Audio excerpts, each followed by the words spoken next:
천부여 이제 없어서 손 들고 옵니다. 주나를. 오늘 기도의 제목은 나를 보내소서라는 제목을 가지고 말씀을 드리려고 합니다. 오늘 읽었던 본문의 배경을 보면 왕이 죽던 해에 오늘 하나님이 나타난 것을 우리에게 가르쳐주고 있습니다. 여러분, 오늘 본문은 처음에 뭐라고 시작하냐면은 우시야 왕이 죽던 해에 내가 본즉이라고 말하고 있습니다. 우시야 왕은 누구냐면 남유다의 마지막 선한 왕이었습니다. 그가 살아있을 때는요, 나라가 안정되었고 경제도 번영했습니다. 그러나 듣자 나라가 흔들리기 시작했습니다. 정치는 불안했고요, 도덕은 무너졌으며 겉은 부유했지만 속은 썩어가고 있었습니다. 그 혼란의 시대 가운데 한 청년 이사야가 있었습니다. 그는 나라의 아픔을 느꼈고 왜 이렇게 되어버렸을까? 하나님은 어디 계신가? 이 질문을 가슴에 품고 성전을 찾았습니다. 여러분, 사람의 왕이 무너질 때 하나님이 더 분명하게 보였다는 것이 오늘 여기 나타나고 있습니다. 나라가 흔들릴 때에 그 보좌는 흔들리지 않았다는 것을 보았습니다. 사람이 어려움 당할 때요, 하나님이 가까이 계시다는 것을 느낄 수가 있습니다. 그냥 하나님께 나가서 부르짖기 때문입니다. 너무 우리가 잘 되고요, 근심걱정이 어느 사람은 잘못하면 하나님을 보지 못하는 경우가 있습니다. 때로는 우리의 고난이 우리에게는 복일 수도 있습니다. 우리가 어려움을 당할 때 모든 것은 다 안 보이지만 하나님이 보이게 되는 것입니다. 오늘 이사야 6장 1절에 그렇게 말합니다. 주께서 높이 들린 보좌에 앉으셨는데 그의 옷자락은 성전에 가득하였다. 주께서 높이 들인 보좌에 앉으셨는데 그의 옷자락은 성전에 가득했다고 했습니다. 여러분, 성전에 주의 옷자락이 가득하다는 겁니다. 사람의 옷자락은 뭐를 상징하면 권력을 상징합니다. 근데 하나님의 옷자락은 뭡니까? 성전에 가득했다는 것은 하나님의 통치가 온 세상을 덮고 있다는 것입니다. 거룩하신 하나님 앞에 서 있는 사람은요, 거룩하신 하나님을 바라볼 수 있습니다. 이사야가 본 하나님 곁에는 스랍들이 있었습니다. 스랍들은 천사들인데요, 뭐라고 노래하냐면 거룩하다, 3절에 보면 거룩하다, 거룩하다, 거룩하다 세 번씩 반복합니다. 만군의 여호와의 그의 영광이 온 땅에 충만하더라고 말합니다. 하나님의 영광은 온 땅에 충만했다는 것입니다. 성경에서 하나님은 사랑의 하나님, 능력의 하나님, 자비의 하나님으로 묘사하고 있습니다. 근데 유일하게 세 번 반복되는 속성이 있습니다. 거룩하다, 거룩하다, 거룩하다는 그런 찬양을 부르고 있습니다. 히브리서 12장 29절에 그렇게 말합니다. 우리 하나님은 소멸하는 불이라고 말합니다. 불. 하나님은 우리가 편하게 안길 수 있는 큰 곰 인형과 같은 분이 아니라 죄를 태우시는 거룩한 불이라는 것입니다. 그래서 스랍들조차 얼굴을 가리고 발을 가리고 날며 섬기고 있습니다. 가장 가까이 있는 존재일수록 하나님의 거룩하심 앞에 더 떨고 있기 때문인 것입니다. 거룩함 앞에서 드러나는 이사야의 참 모습을 볼 수 있습니다. 그때 이사야가 외칩니다. 6장 5절에 보면 하로다 나는 망하게 되었도다. 나는 입술이 부정한 사람이요, 입술이 부정한 백성 중에 거하면서 만군의 여호신 왕을 배웠습니다. 오늘 이사야 선지자는 자기가 하나님을 보고 이제 망하게 되었다는 거예요. 여러분, 이사야는 선지자였습니다.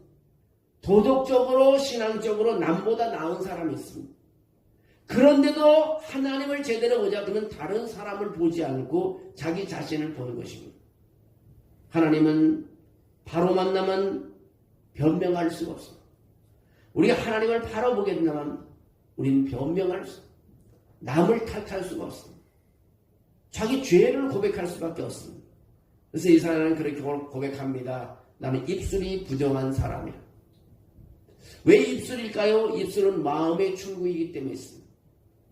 마태복음 15장 18절에 그렇게 말합니다. 입에서 나오는 것들은 마음에서 나온다. 이것이야말로 사람에게 더럽게 하느니라고 말합니다. 악한 생각과 살인과 간음과 음란과 도둑질과 거짓 증언을 하는 일이 우리 입에서 나온다는 것입니다. 그래서 오늘 이사야 선지자는 내가 부정한 사람이요 입술이 부정한 백성이 가면서 만군의 여호와신 왕을 비웠다고 그가 고백합니다. 오늘 이사야가 회개할 때 하나님은 그 이사야를 버리지 않으셨습니다. 그대 수랍 중에 하나가 제단에서 집은 바 핀숯을 손에 가지고 내게로 날아와서 오늘 6절 7절에 그렇게 말합니다. 그것을 내 입술에 대며 이르되 보라 이것이 내 입에 닿았으니 내 악이 제하여졌고 내 죄가 사여졌느니라고 말하고 있습니다. 여러분 죄의 문제를 누가 해결할 수 있습니까? 하나님만이 해결할 수 있는 것입니다. 오늘 이사야는 회개할 때 하나님께서 그의 입술을 타치해 줬습니다. 그리고 그를 새로 깨끗게 해주시는 모습을 볼 수 있습니다. 핀숯은 제단에서 나온 것입니다. 희생과 속죄의 자리에서 나온 불인 것입니다. 오늘 우리에게 이 숯은 무엇을 의미하냐? 예수 그리스도의 십자가를 말하고 있습니다. 요한일서 1장 7절에 그렇게 말합니다. 그 아들의 피가 우리를 모든 죄에서 깨끗하게 하실 것이라고 말합니다. 하나님은 회개하는 자를 부끄럽게 하지 아니하시고 정결케 하신 후에 사용하신다는 것입니다. 다시 말해서 회개하는 사람을 하나님은 사용하신다는 것입니다. 그래서 우리 한국에도 부흥이 일어난 것은 원산에서 하지라는 선교사가 자기가 조선 사람들을 그렇게 정말 우습게 보고 미개인 처럼 봤다가 나중에 그 조선 사람을 그렇게 본 거에 대해서 회개할 때에 그 선교사가 회개하니까 내가 잘못했다고 하나님이 만든 사람을 자기가 무시하고 그렇다고 회개하니까 마찬가지로 거기 참석하는 모든 그 우리 한국 사람들, 조선 사람들이 그냥 옛날에 그냥 회개하고 거기서 원산에부터 부흥 운동이 일어나고 한국의 성령의 운동이 일어나서 온 나라가 뒤집어 엎어졌다. 회개할 때 성령이 일어나고 회개할 때 하나님의 역사가 일어나고 우리를 사용해 주신다는 것이죠. 때때로 우리가 회개하는 사람을 깨끗한 사람을 하나님이 사용해 주신다는 것이죠. 아무리 돌아봐도 나는 죄진 것 같지 않은데 하나님 앞에 쓰면 우리가 죄인일 수밖에 없어. 하나님의 모든 것이 드러나게 돼 있어. 내가 하나님께 나오지 않으니까 죄를 우리가 발견하지 못하는 거지 하나님께 나온 사람은 누구나 죄인일 수밖에 없습니다. 그래서 먼저 우리가 하나님께 회개하는 순간에 성령이 임하여서 우리가 깨끗하게 될 때 하나님께서 우리를 사용하신다는 것을 봅니다. 전결 후에 들리는 하나님의 음성이 들립니다. 이사야가 전결케 되었을 때 그래서 하나님의 음성이 들립니다. 그래서 이사야 6장 8절에 그렇게 말합니다. 내가 누구를 보내며 누가 우리를 위하여 갈 거라는 하나님의 음성이 들립니다. 놀라운 사실은 하나님 억지로 명령하지 않으셨다는 것입니다. 하나님은 자원하는 마음을 기다리고 있습니다. 그때 이사야가 외칩니다. 내가 여기 있나이다. 나를 보내소서라고 그가 고백을 하는 것을 볼 수 있습니다. 여러분 이 말은 위대한 결단이지만 동시에 전결함에서 나온 자연스러운 반응입니다. 용서받은 사람은 침묵하지 않습니다. 은혜 입은 사람은 가만히 있지 못합니다. 우리가 보고 들은 것을 말하지 아니할 수 없다고 사도행전 4장 20절에 말하고 있습니다. 우리가 경험한 것을 말을 안 할 수가 없습니다. 아무리 입을 다물어도 저절로 나옵니다. 하나님을 만났던 것을 얘기하지 않을 수가 없습니다. 오늘 하나님이 기뻐하시는 한 시간은 우리가 기도하는 시간입니다. 오늘 이 밤에는 주님 문제 해결해 주시라고 기도하기보다는 주님 나를 사용해 주시라고 기도했으면 좋겠습니다. 나를 보내주셔서 이 기도는 하나님이 가장 기뻐하는 기도입니다. 어느 노선교사가 이렇게 말했다고 합니다. 하나님은 능력 있는 사람을 찾지 않으시고 다만 자기 몸을 드릴 수 있는 사람을 하나님은 찾고 계신다고 말하고 있습니다. 여러분 우리는 나이, 형편, 건강, 과거가 중요하지 않습니다. 하나님은 오늘도 우리에게 묻고 있습니다. 누가 우리를 위해서 갈고 그리고 금요일에 나온 우리를 바라보시며 기다리십니다. 누가 응답할 것이겠습니까? 오스왈드 스미스라는 목사님이 있습니다. 평생의 선교에 헌신한 대표적인 선교 지도자입니다. 캐나다에 있는 그런 교회인데 그분이 유명한 말을 남겼는데 어떤 말을 남겼냐면 우리가 직접 가지 못하면 보내는 사람이 되라는 유명한 말을 남겼습니다. 그의 삶은 선교의 불꽃 그 자체였습니다. 오스왈드 스미스 목사님은 캐나다 토론토에 있는 비브스 처치 목사님이었습니다. 그는 젊은 시절부터 하나님께서 온 세상에 복음을 전하기를 원하신다는 사실에 깊은 감동을 받았습니다. 그는 이런 질문을 스스로 던졌습니다. 왜 이렇게 많은 사람들이 복음을 듣지 못한 채 살아가고 있는가? 날마다 자기에게 그런 질문을 했습니다. 왜 이렇게 많은 사람들이 복음을 듣지 못하고 살아가고 있는가? 이 질문은 그의 평생 사명이 되었습니다. 그래서 오스왈드 스미스 목사님은 모든 사람이 선교사가 되어 외국에 나갈 수는 없다는 현실을 깨달았습니다. 그러나 그는 중요한 진리를 발견했습니다. 갈 수 없는 사람은 보내는 사람이 될 수 있다는 것입니다. 본인도 선교를 하다가 몸이 아파갖고 도저히 몸이 아파서 더 이상 선교를 하지 못하고 돌아왔습니다. 그런 기도하는 중에 하나님께서 그런 음성을 주셨다는 것입니다. 갈 수 없으면 보내는 일을 하라는 음성을 들었습니다. 그들은 교회를 선교 중심 교회를 세웠습니다. 그의 교회는 수백 명의 선교사를 파송했습니다.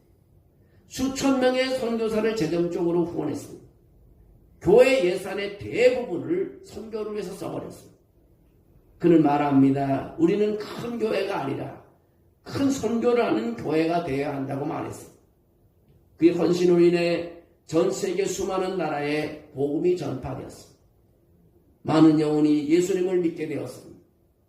그의 영향으로 전 세계 교회들이 선교에 눈을 뜨게 됐습니다. 그 당시와는 많은 교회들이 선교를 하지 않았는데 오스왈드 스미스를 통해서 선교하는 모습을 보고 사람들이 선교에 눈을 뜨게 됐습니다. 그는 평생 이렇게 외쳤습니다. 왜 어떤 사람은 복음을 한 번 듣지도 못하고 죽어가는가? 우리가 그들에게 보내야 하지 않겠는가? 그는 말년에 이런 고백을 했습니다. 나는 직접 많은 나라에 가지 못하지만 내가 보낸 선교사들을 통해 하나님께서 일하시는 것을 보았다고 그는 말하고 이 세상을 떠났습니다. 그의 삶은 가는 선교사 못지않게 보내는 선교사의 위대함을 보여줬습니다. 오스왈드 스미스 목사님의 삶은 우리에게 중요한 진리를 가르쳐줍니다. 모든 사람이 선교에 갈 수는 없습니다. 그러나 모든 사람이 선교에 참여할 수 있다는 것입니다. 기도로, 때로는 물질로, 또는 헌신으로 우리는 선교사가 될 수 있다는 것입니다. 그 선교는 선택이 아니라 사명이라는 것입니다. 다시 말해서 필수라는 것입니다. 여러분, 이 밤에 우리 이렇게 기도하기를 원합니다. 주님, 다시 하나님을 보게 해 주십시오. 주님, 나를 깨끗게 정결케 해 주십시오. 주님, 내가 여기 있습니다. 그리고 마지막으로 조용히 분명하게 이렇게 고백해야 될 것입니다. 주님, 내가 여기 있습니다. 나를 보내소서. 아니면 보내는 사람이 되게 해주십시오. 보고에 관심을 갖고 주를 위해서 헌신하는 삶이 되게 하는 그런 기도가 우리는 필요합니다. 하나님께서 그런 기도를 제일 좋아하니까요. 오늘 거룩하신 하나님께서 이사야를 부르신 것처럼 우리도 이 밤에 부름받아 하나님께 쓰임받는 방이 되길 원합니다. 내가 기도로 쓰임받든지 아니면 선교에 나가는 것으로 쓰임받든지 아니면 후원하는 것으로 쓰임받든지 아니면 정말 섬기는 일로 쓰임받든지 하나님께 쓰임받는 삶이 되어야 되는 것입니다.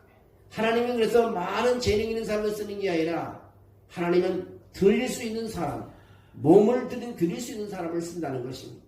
그리고 어떤 사람이 쓰냐면 깨끗한 사람을 쓰면 회개한 사람을 쓴다는 것입니다. 그래서 이 밤에 무엇보다 오늘 많이 회개하기를 원합니다. 오늘 우리가 아픈 사람들을 위해서 기도해야 됩니다. 근데 그렇게 쓰임받을 수도 있습니다. 정말 힘들고 어려운 경제에 어려운 사람을 위해서 우리가 기도할 수도 있습니다.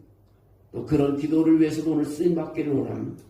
우리 입술과 마음을 정결케 하시고 은혜 받는 자로 살아가야 되는 것입니다. 주님, 내가 여기 있습니다. 이제 내가 가정에서 쓰임받게 도와주시고 또 교회에서 쓰임받게 하시고 이 세상 직장에 나가서도 쓰임받게 도와주시옵소서. 하나님 보내주시고 써주십시오. 회개합니다라는 그런 기도가 우리에게 필요합니다. 때때로 우리 교회도 회개가 필요하고요. 우리 개인적으로도 공동체의 회개가 필요하고 또 개인적인 회개가 필요하고 우리 여러분의 가정에서 회개가 필요하고 여러분 일터에서 회개가 필요합니다.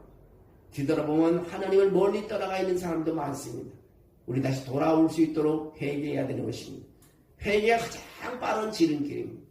모든 것을 하나님의 응답을 우리가 받을 수 있는 첫 번째 넘버원이 회개가 제일 빠른 지름길입니다. 기도 중에서 회개의 기도를 통해서 우리는 하나님의 마음을 사고 하나님의 궁은하심을 얻는 그런 시간 되기를 원합니다.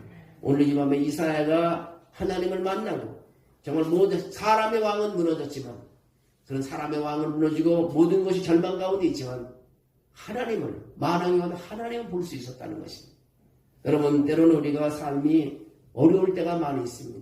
다 무너져가는 것 같습니다. 그러나 그 가운데 하나님을 볼 수 있습니다. 우리는 그런 사람입니다. 여러분 하나님 아버지를 바라보며 오늘도 기도하는 시간에 하나님의 영이 임하는 시간 되어서 모든 것이 아버지 이루어지고 평안이 있고 기쁨이 있고 아버지 치료되고 회복되는 시간이 있기를 주의 이름으로 축원합니다.